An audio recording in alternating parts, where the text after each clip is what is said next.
In the year 2147, humanity had reached the zenith of its technological prowess. The Earth was no longer just a planet. It was a hub for galactic diplomacy, trade, and exploration. Humanity's influence stretched across star systems, with colonies on distant moons and outposts orbiting gas giants. But as is often the case with progress, it came at a cost. Arrogance. The Galactic Council, an interstellar governing body composed of representatives from hundreds of alien species, had long tolerated humanity's brashness. Humans were seen as reckless innovators, brilliant but careless.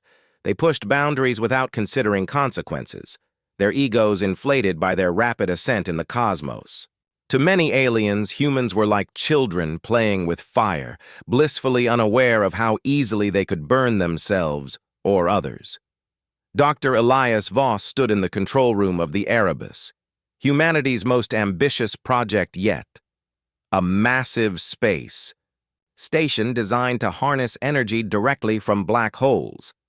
It floated perilously close to the event horizon of NGC 5128, a supermassive black hole located at the heart of Centaurus, a galaxy. The station's purpose? To create an infinite power source that would make humanity the undisputed rulers of the galaxy.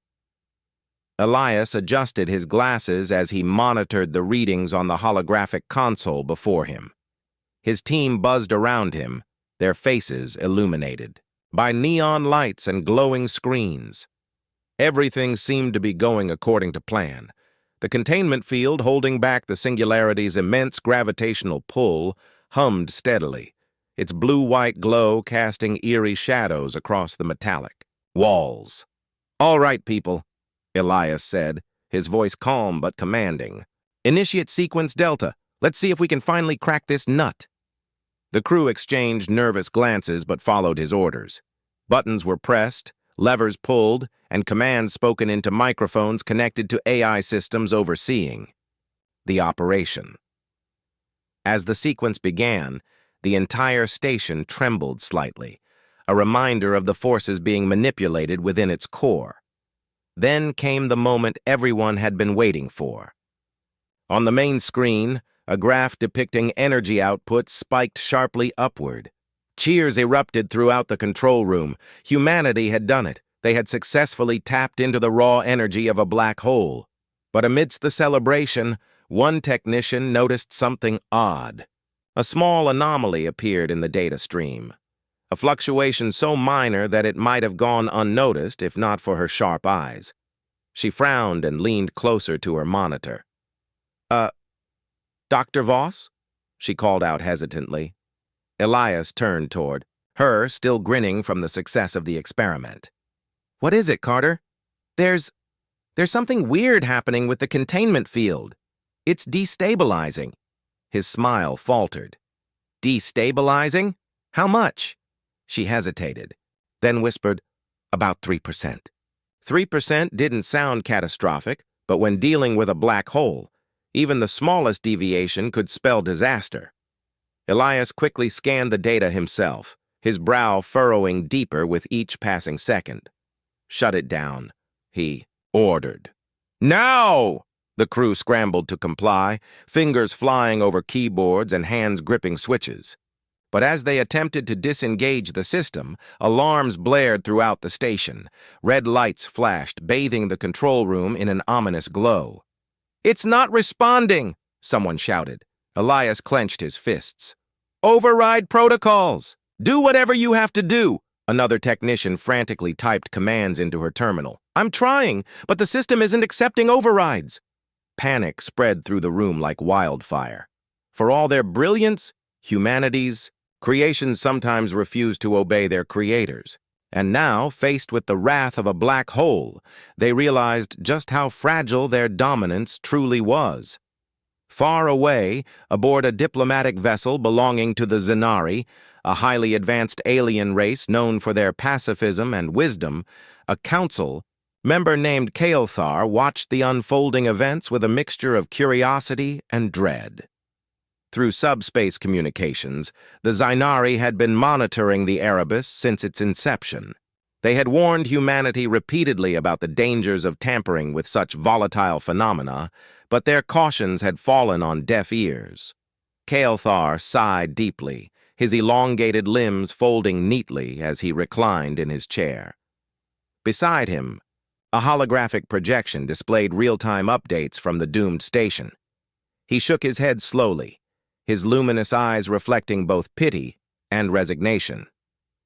"They've done it again," he murmured to his aide, a younger Zinari named Silra. "They've played with forces beyond their understanding." Silra tilted her head, her bioluminescent markings pulsing softly. "Should we intervene, Elder?" Kael'thar considered the question for a moment. The Zinari prided themselves on non-interference, believing that every civilization must learn its own lessons, even painful ones. Yet, the potential collateral damage from the Erebus failure could endanger countless lives across multiple star systems. "No," he said finally, "we will not interfere directly, but prepare our evacuation fleet. If the humans cannot contain this catastrophe, we must ensure the survival of those who cannot save themselves." Back on the Erebus, chaos reigned supreme. The containment field continued to deteriorate, and the station began to drift dangerously close to the event horizon. Gravity distorted everything. The walls groaned under unimaginable pressure, objects floated erratically, and time itself seemed to slow down. Elias gripped the edge of his console, struggling to stay upright. He knew what was coming. In mere moments, the station would either collapse entirely or be sucked into the black hole, taking everyone aboard with it. And then, almost miraculously, the alarms stopped. The trembling ceased. The lights returned to normal. For a brief, hopeful instant, Elias thought they had somehow managed to stabilize the situation. Maybe the engineers had succeeded in overriding the system after all. Relief washed over him, and he let out a shaky laugh. "Well," he said, addressing his crew, "looks like we dodged a bullet. Good work, everyone."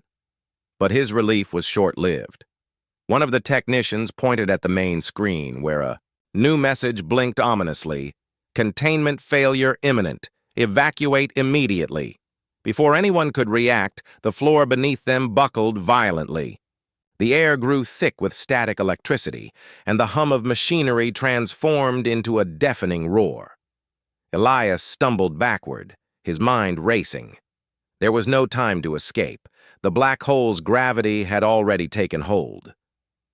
As the station began to break apart, Elias muttered under his breath, more to himself than anyone else. Whoops! Millions of miles away, Kael'thar watched as the Erebus vanished into the abyss, leaving behind only silence.